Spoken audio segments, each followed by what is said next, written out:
What's up, guys? It's your boy Dean, head of the plumbing division at Dean & Dunn Handyman Services. And the other evening, my boy Harry Tornado called me after a very long, hard day of work to tell me that he had broken his hose bib and water was gushing everywhere.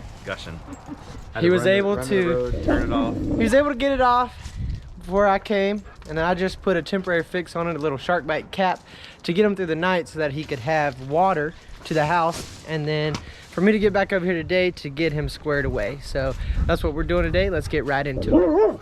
First things first, gotta cut the water off, or else when I cut it under there, it'd be gushing everywhere.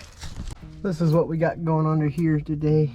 See, I don't know if you can see that. You got a little bow to the left in that pipe coming out the ground. So I'm gonna cut all this up and just get it a whole lot nicer and neater.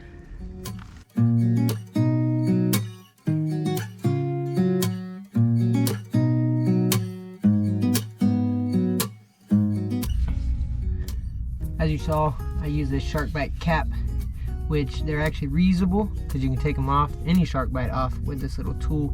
This little C-clamp tool. You just clamp it over the pipe, push and pull, and it comes off. So these are super nice to get you out of a bind, and then you get to reuse them for the next time you need them.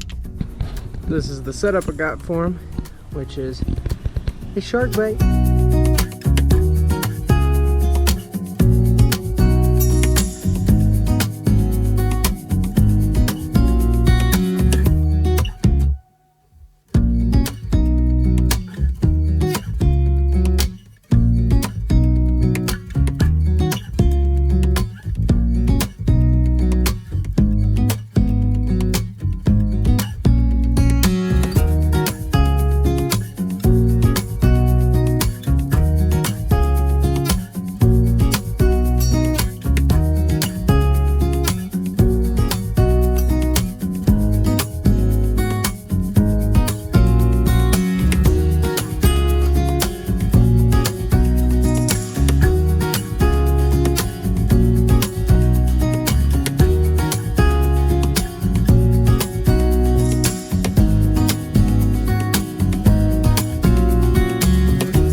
Just wrapped up the piping part. That's gonna be our final product. You can see that's a whole lot straighter coming out of the ground, and then a whole lot better setup coming from the spigot. Instead of just bending down towards that fitting, I dropped it down and came this way with it.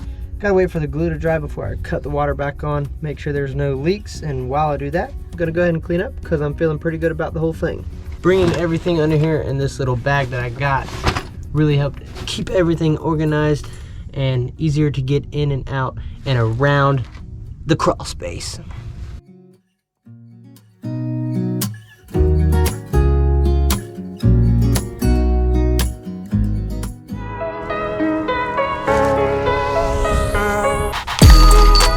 First try.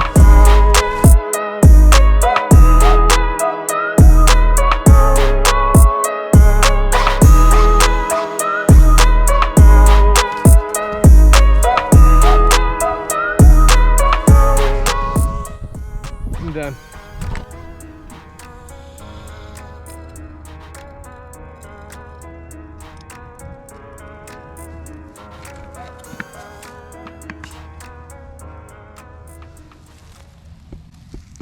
That dial right there not spinning means no leaks. Even though I can tell there's no leaks by the meter up there in the front, still got to crawl under there to insulate these pipes.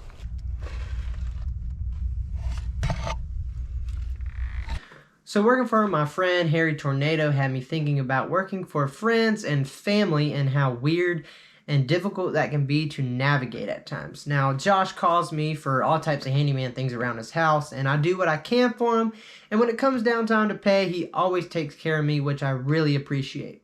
But sometimes, with friends and family, when it gets time to pay, it can get a little awkward.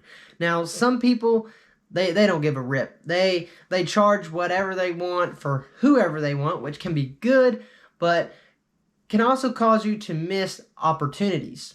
The heating and air guy I work for, he's told me the story that his dad has always told him, and that's that if his neighbor calls him to help pick up the leaves or do yard work, yeah, that's my buddy, I'll go help him. But when he calls me because his heating and air is out, I gotta charge for that because that's how I pay my bills and put food on the table.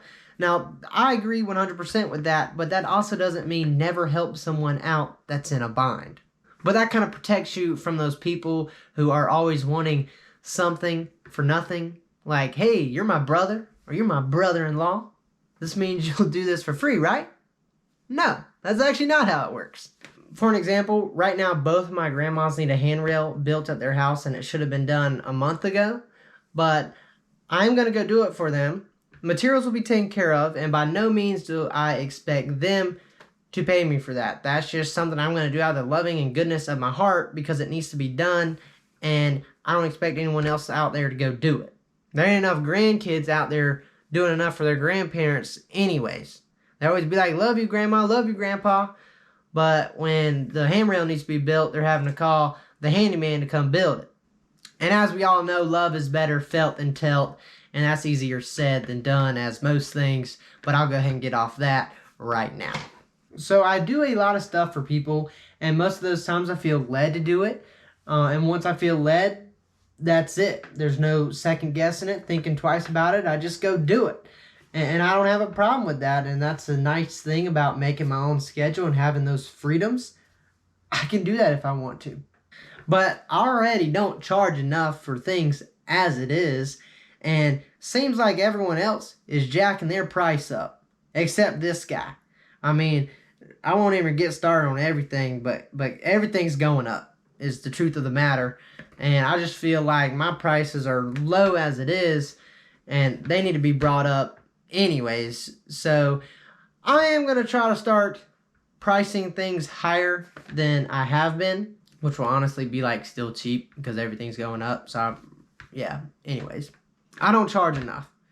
And that is something that people have told me. It's pretty bad. This is how you know you ain't charging enough. When like 3 out of your 5 last handyman jobs, they all paid more. That means you ain't charging enough. And I just feel so weird sometimes charging. And I talked to the guy I work for, and he encourages me. And I get it. It all makes sense in my head because I have all type of overhead. I talked about this in one of my last videos, what customers don't see. And I think it's just starting to come full circle for me. And this is just part of the learning experience of running a business. And this is really the part that I enjoy the most. And part of the reasons I like making these videos so I can look back and just see how dumb I was and how far I've come. But all that being said, I really just wanted to talk a little bit about family and friends and working for them and how weird it can be, just because it was on my mind after working for a friend that it's never weird working for Josh. He's cool. But I have had some weird experiences with people. Just putting that out there. I couldn't go into details with anything because they might be watching. I don't know. That's why I got to be careful what I say. Which is another thing that's good about these videos. Keeps me accountable. I'm going to go ahead and end this video here. I hope you guys enjoyed this video and enjoying the content that I'm putting out. If you do, go ahead and like this video. If you're watching and you're not subscribed, which some of you are not subscribed, because I've just figured out the YouTube analytic thing, and like 10 to 15, maybe sometimes even 20% of my viewers are not subscribed. So go ahead and subscribe. Thanks for the support. Remember to get the JOB, DONE. This is Dean, and I'm done.